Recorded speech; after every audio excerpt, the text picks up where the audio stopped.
Assalamualaikum warahmatullahi wabarakatuh. Good morning, ladies and gentlemen. First of all, let's say thanks to Allah who has given us mercies and blessings so that we can live in a good condition. Secondly, salawat and salam to our Prophet Muhammad sallallahu alaihi wasallam who has brought education as we can feel it today. Let me introduce myself. My name is Aisyah Hurun Aini. I'm a student in Sumatra Tawali Parabe Islamic Boarding School. And now, I want to talk about education to mitigate character crisis. Ladies and gentlemen, the current development of science and technology causes several issues that need more attention. Modern society has succeeded in developing science and technology to become an alternative solution to the problems of daily life. However, in other conditions, advanced science and technology are less able to cultivate morality. Technological developments that are happening in Indonesia at this time are followed by symptoms of moral crisis, especially among teenagers. Not a few students who do things that are examples of moral crisis, such as bullying, promiscuity, use of illegal drugs, and others. In this way, it becomes clear that advances in science and technology also have a logical effect on creating conditions that reflect a moral crisis.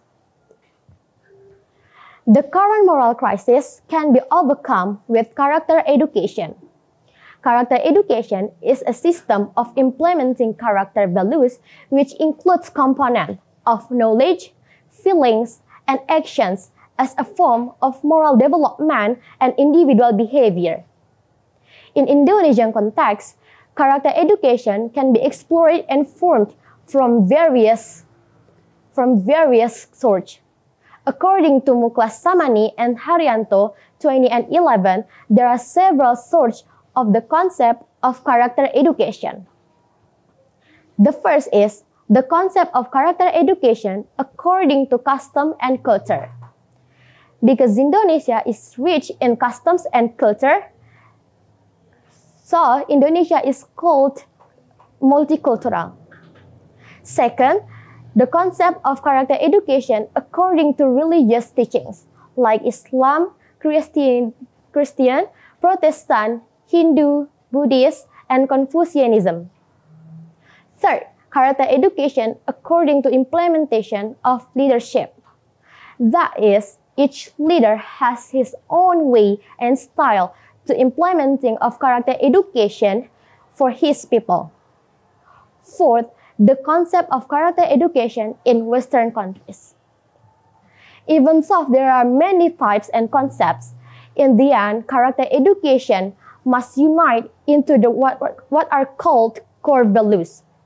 For example, in Indonesian context, Pancasila as the state ideology and way of life of Indonesian nation is the ideas, values, morals, and norms that are pillars of the nation and state.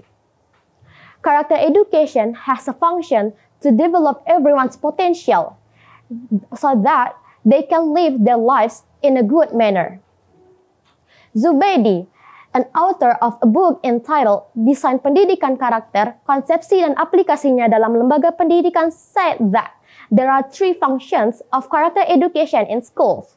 The first, the function of forming and developing potential, so that students are able to develop their potential to think well, have a good conscience, behave well, and be virtuous.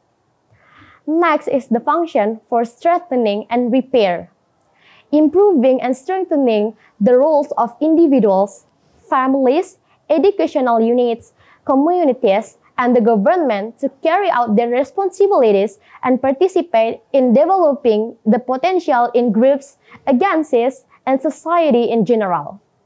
And the last one is the filter function. Character education is used so that people can choose and sort their own national culture, can filter out other national culture that are not in accordance with the noble values of the nation's own character and culture. For teenagers, character education cannot be carried out without the role of parents. Parents play an important role in educating and directing children to achieve their goals and desires. Therefore, proper communication must be carried, and parental supervision must always be carried out without making the child feel that his privacy has been disturbed. Apart from schools and parents, character education must also be supported by government. Without government assistance in maintaining the rule of law and developing a good educational, overcoming the most crisis in the young generation will be difficult. So it can be concluded that education is not only to develop skills, but also to develop morals.